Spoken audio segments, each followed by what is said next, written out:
নাকোটিক নেশা সামগ্রী পাচার ও কারবার রমরমিয়ে চলছে। পুলিশ কিছু ক্ষেত্রে সাফল্য পেলেও তা অতি নগণ্য বলে অভিযোগ। বজরংনগর থানার পুলিশ নেশা বিরোধী অভিযানে নেমে কিছুটা সাফল্য পায়।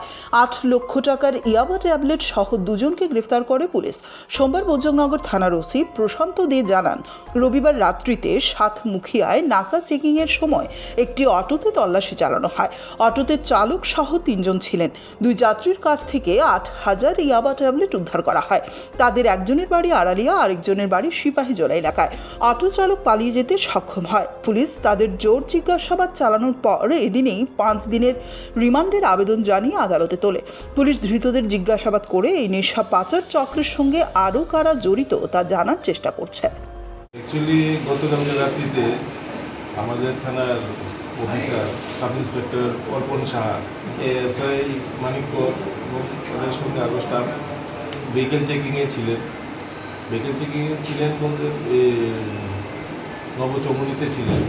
তো ওই সময় তারা ভেহিকেল চেকিং করার সময় একটা অটো ওই দিকে নবচৌমুনির দিকে বণিক চৌমুনির দিকে আসছিল। তখন তারা সাইন দেখায় এটাকে স্টপ করার জন্য, কিন্তু অটো ড্রাইভার পুলিশের সাইন মানেনি এবং সেটা ভায়োলেট করে আরও স্পিডে চলে আসছে। তারপর এখানে নাকাতে এটাকে যে কোনোভাবেই আটকানো হয়। নাকাতে আটকানোর পরে সেটাকে আমরা সেই অফিসার অর্পণ সাহা এবং মানিকপুর তাদের স্টাফ প্রিলিমিনারি চেক করার পরে বুঝতে পারে যে তাদের সঙ্গে অবৈধ নেশাজাতীয় সামগ্রী আছে। সেই সূত্র মতে আমাকে ইনফরমেশান দেয় এবং ইনফরমেশান দেওয়ার পর আমি সেটা এসডিএম জিরানিয়াকে রিকোয়েস্ট করি একজন এক্সিকিউটিভ ম্যাজিস্ট্রেট পাঠানোর জন্য সঙ্গে সঙ্গে, এবং এফএসএল টিমকেও বলি আসার জন্য স্পটে। তো এফএসএল টিম এবং এসডিএম জিরানিয়ার থেকে যে এক্সিকিউটিভ ম্যাজিস্ট্রেট উনিও আসেন। আসার পরে সেখানে আমরা তল্লাশি করি। অটোর ভেতরে তল্লাশি করার পরে একটি বেটের কাভারের ভেতরে 4টি বান্ডেল পাওয়া গেছে। প্রত্যেকটা বান্ডেলে 2000 করে ইয়াবা ট্যাবলেট করে 8000, টোটাল 8000 ইয়াবা ট্যাবলেট আমরা রিকভারি করি। এবং তাদেরকে জিজ্ঞাসাবাদে জানতে পারি যে 2 জন প্যাসেঞ্জার ছিল অটোতে। তাদের জিজ্ঞাসাবাদে জানতে পারি যে তারা নাকি সেগুলি নিয়ে যাচ্ছিল মধুপুরের দিকে।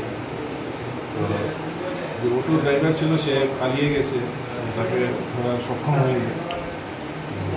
এইগুলি সিজ করার পরে এই 8000 ইয়াবা ট্যাবলেট সিজ করার পরে এবং তাদেরকে আমরা থানায় নিয়ে আসি এবং তাদের বিরুদ্ধে আমরা এনডিপিএস অ্যাক্টে মামলা নিই। তাদেরকে আজকে কোর্টে ফরওয়ার্ড করা হয়েছে এবং তাদেরকে 5 দিনের পুলিশ রিমান্ডে আনানো হবে। আর পুলিশ রিমান্ডে আনানোর পরে তাদেরকে জিজ্ঞাসাবাদ করার পরে জানা যাবে, আরও তথ্য পাওয়া যাবে, সেটা তদন্তের ব্যাপার। যে 8000 ইয়াবা ট্যাবলেট আমরা সিজ করেছি সেটার বাজার মূল্য অনুমান 8 লাখ টাকা হবে। তাদের নাম কি এবং তাদের বাড়ি কোথায়? তাদের নাম তদন্তের সাথে এটা বলা যাবে না, সেটা আমাদের সুপ্রিম কোর্টের একটা বাইন্ডিং সার্চ, সেটা বলা যাবে। যাদেরকে আটক করেছেন তাদেরকে প্রথম প্রাথমিক জিজ্ঞাসাবাদে কি বেরিয়েছে? আরও কি রয়েছে এরকম বা এরকম ব্যবসা বাণিজ্য প্রকৃত করছে? তাদেরকে তো প্রিলিমিনারি যে ইনভেস্টিগেশন বা প্রিলিমিনারি ইনকোয়ারি ইন্টারোগেশনে তাদের থেকে একজনের তো অটো ড্রাইভারের নামটা আমরা পেয়েছি। তো এটা তদন্তের ব্যাপার, সেটাকে আরও তাদের বাড়ি আগরতলা না অন্য কোনো জায়গায় আটক করা হয়েছে? আটক করেছে তাদের একজনের বাড়ি আগরতলা ওয়েস্ট ডিস্ট্রিক্টে, আরেকজনের বাড়ি সিপাহীজলা ডিস্ট্রিক্ট। কজনকে আটক করা হয়েছে? 2 জনকে আটক করা হয়েছে। অটোটা সঙ্গে একটা অটোটাও আটক করা হয়েছে, যার নাম্বার হচ্ছে রেজিস্ট্রেশন নাম্বার হচ্ছে TR 07A 4009।